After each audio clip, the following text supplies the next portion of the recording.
SME খাতের উদ্যোক্তাদের পণ্য নিয়ে জমে উঠেছে বৈশাখী মেলা। ৩০০টিরও বেশি স্টলে দেশি বিদেশি নানা পণ্যের সমাহার, যেখানে হাতের তৈরি পণ্যের বিক্রি সবচেয়ে বেশি। এই মেলায় শুধু বেচাকেনা নয়, আছে বছরের পর বছর ধরে লড়াই করে টিকে থাকা ক্ষুদ্র উদ্যোক্তাদের গল্প। ক্ষুদ্র ও মাঝারি শিল্প বা এসএমই ফাউন্ডেশনের বৈশাখী মেলা প্রথমবারের মতো এমন আয়োজন করেছে ফাউন্ডেশনটি। রাজধানীর চীন মৈত্রী সম্মেলন প্রাঙ্গণে এই মেলায় অংশ নিয়েছে ৩ শতাধিক উদ্যোক্তা। সাজানো হয়েছে ঐতিহ্যবাহী নানা পণ্যে, আছে আধুনিকতার মেলবন্ধনও।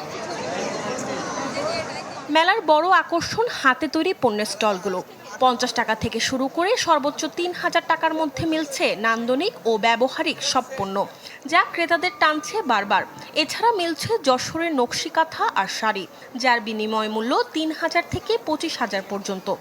কাচের চুড়ি, মাটির, তারপরে বিটসের এইসব জিনিসের প্রতি সবার অ্যাট্রাকশন, এবং পরলে বেশ সুন্দর লাগে। মনে হয় যে বাঙালিয়ানার সাথে এগুলো পারফেক্টলি যায়। গ্রাম বাংলার হ্যান্ডক্রাফটের কিছু আইটেম কিনবো, কিছু ব্যাগ আছে, ব্যাগ কেনার চিন্তা আছে, কিছু খাবার আছে, এটা কেনার চিন্তা আছে। এই প্রথম এসএমই ফাউন্ডেশন আয়োজন করেছে বৈশাখী মেলা।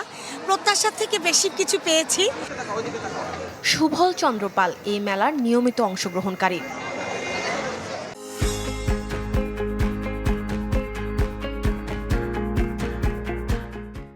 বছরের পর বছর ধরে নিজের হাতে তৈরি পণ্য নিয়ে হাজির হন তিনি। এই মেলায় তার বছরের আয়ের বড় একটি মাধ্যম। অন্যদিকে রং তুলির টানে ১৪-১৫ বছর ধরে আঁচড় কেটে চলেছেন দুলাল শেখ। তার তুলির আঁচড়ে ফুটে ওঠা নকশা আর রঙের কাজ মুগ্ধ করছে দর্শনার্থীদের।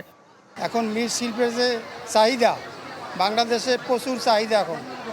সে যেটা আর কি কুকারি যে আইটেমগুলো আর কি, খাবারের প্লেট, ডিনার সেট, বিভিন্ন ধরনের আর কি। এই পর্যন্ত আমরা 50+ বিক্রি করতে পারছি আর কি।